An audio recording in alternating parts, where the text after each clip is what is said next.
ছেলেদের দুঃখের কোনো গল্প লেখা হয় না। আমরা নায়ক না, আমরা দায়িত্ব পিছে যাওয়া মানুষ। পিঠে পাথর, কাঁধে সংসার, মুখে হাসি আর ভিতরে ঘূর্ণিঝড়। যখন পড়ে যাই কেউ এগিয়ে আসে না, না বাবা, না মা, না ভাই, না বন্ধু। শুধু শোনে, তুই তো ছেলে, সহ্য করতে শেখ। কিন্তু কেউ এসে জিজ্ঞেস করে না কতবার গিলে খেয়েছি কান্না।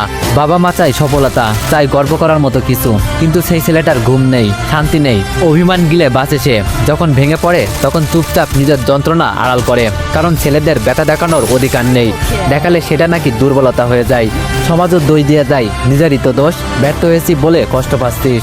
আর সেই সমাজের চোখে ছেলেটা একদিন হারিয়ে যায়, একদম চুপচাপ গলার স্বরটা হারিয়ে ফেলে, হাসতে হাসতে নিজের ভিতরের কবরটা নিজেই খুঁড়ে ফেলে। তখন সবাই বলে, এই ছেলেটা তো আর আগের মতো নেই।